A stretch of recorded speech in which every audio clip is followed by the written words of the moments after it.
Hello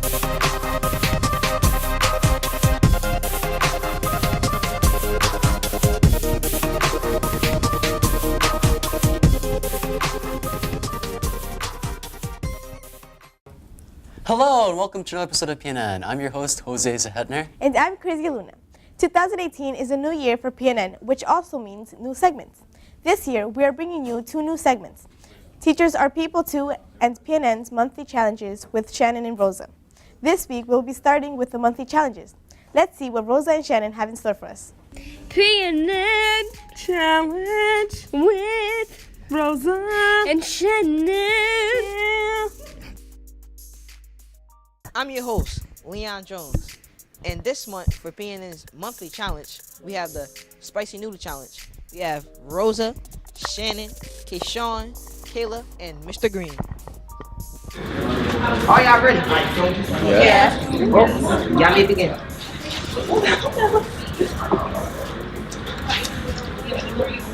Yeah, Kayshawn.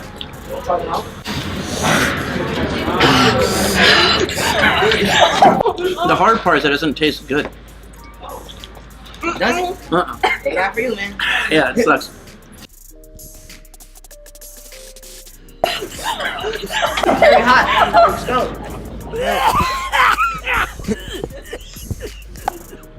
Sean. Shannon, how is it? Not bad. I cannot feel my tongue. But I'm full. Oh. You need to eat something. Rosa, you drinking anything?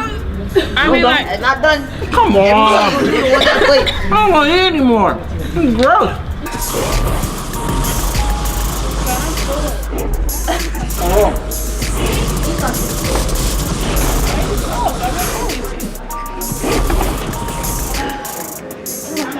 And Caleb's about to win. wait. One more scoop.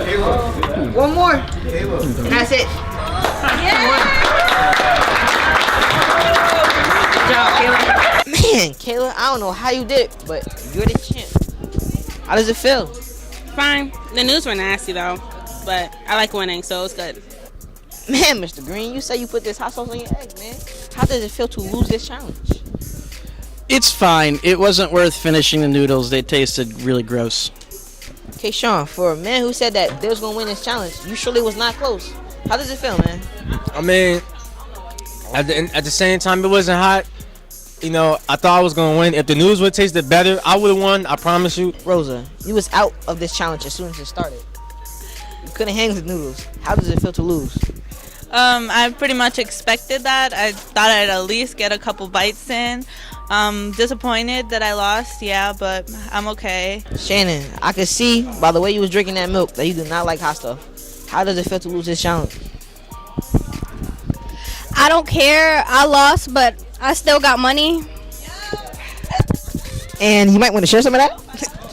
And now, that's a wrap for my monthly challenge. Stay tuned for next month. This is disgusting. I'm your host, Leon Jones.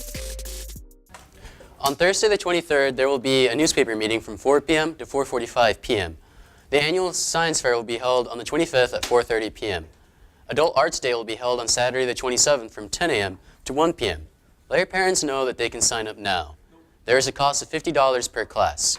Saturday detention will also be held on Saturday from 9 a.m. to 12 p.m. Be sure to be in complete uniform and wear your school ID. Poetry Out Loud was held on Thursday the 11th. Mentally put together a news package. Let's see what she has in store for us.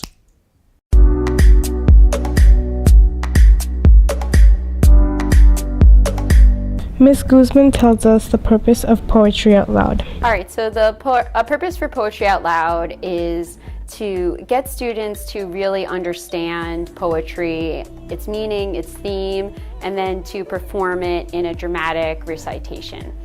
Students who participated in Poetry Out Loud tells us what they thought about it. Been competing since my freshman year and it's now my senior year. You can see the transition between the competition. The first time I competed, there were only about 4 people competing, and now this year there were about 10 people competing. So I think that it's really good how popular it's getting throughout the school, and it's becoming something that's worth causing the attention of the student body. I thought it was a very great competition between people in our school, and it showed a lot of people responsibility and what you needed to do and take care of as people. And memorizing the poem and everything, it just taught a level of responsibility for myself, and I know a lot of my classmates that attended the contest. Ms. Guzman tells us the steps of poetry out loud. You win the school-wide competition from all the different classes, then you go on to the regional competition.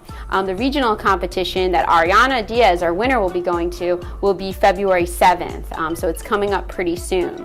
And in order to get to the regional competition, you actually have to have 3 poems memorized, one with 25 lines or fewer, and then also another poem before the before the 20th century. You have to have one of those poems as well memorized. So those are the requirements. Students who participated tell us how long it took them to memorize a poem. It only takes me about 2 weeks to memorize my poems, maybe a little bit less. I spend a lot of time with the interpretation of the poem. Memorization is kind of easy. It took about a month, I believe. Like, you saw the poem and you heard it and everything like that. You can remember some of the words, but to actually memorize the whole thing and just say it in your head and just say it out loud was like a month for me.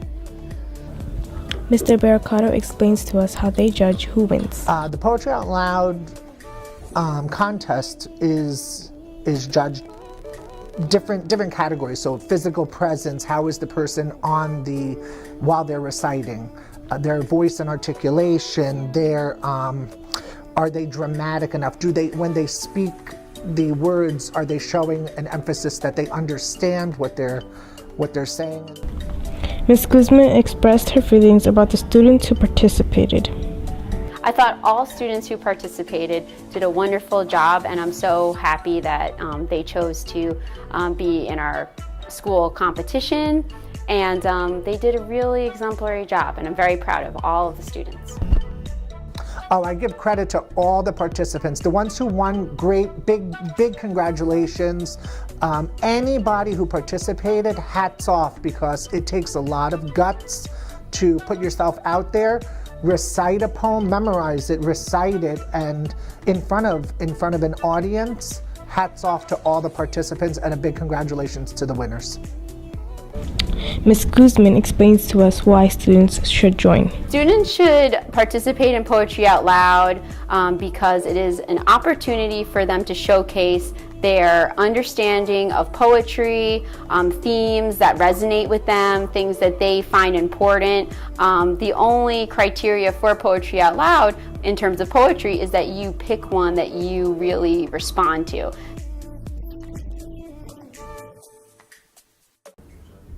On Friday the 26th, the class of 2019 will be holding a bake sale.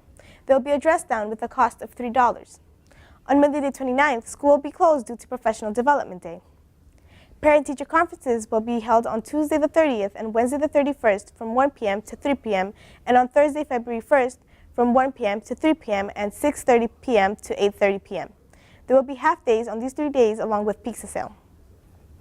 Now let's see what Keyshawn has for us with this week's Between the Walls in the Halls.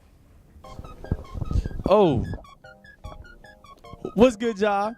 And this is another episode of Between the Halls in the Walls with your boy Keyshawn. Come on, take a walk with me. So, on today's episode, we're going to be talking about racial discrimination. And I want to know from the school's viewpoint what people think about it and how can they solve it. I'm here with Mark Atkins. So tell me, Mark, what do you think of racial discrimination and how can you solve it? Well, racial discrimination is a very prominent problem in the U.S. today. Many people suffer from it. When you really look at it, there really is no solution because racial discrimination comes from other people, and those are ingrained and learned behaviors and patterns that you can't really take from somebody. And I'm here with Zanaya.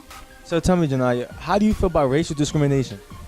I feel like it's really wrong because people don't deserve to get discriminated based on their color. And I'm here with Stephanie. So tell me, Stephanie, what are your views upon racial discrimination and how can it be solved? I think racial discrimination is like a really huge problem here, and I think people should protest and not stand back because it's better to try than to just stay back and say it's going to be better the other day. And I'm here with G. So tell me, G, how do you feel about racial discrimination And what are the solutions that we can have for it? I mean, honestly, there is no real solution. You're taught racism. It's not something that you're necessarily born with, and everybody has different viewpoints and standpoints on certain people and individuality. And I'm here with Karen Cabrera. So tell me, Cameron, what do you think about racial discrimination and how can there be a solution towards it? I feel like racial discrimination is something that you can't really solve, but you could stand up for and you could speak up on.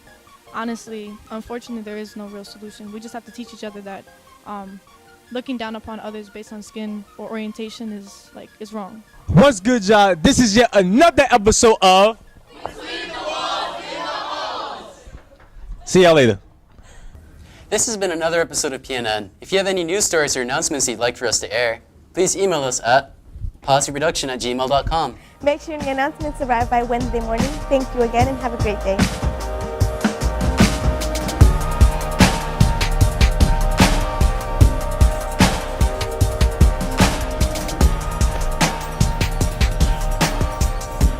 Stop swinging.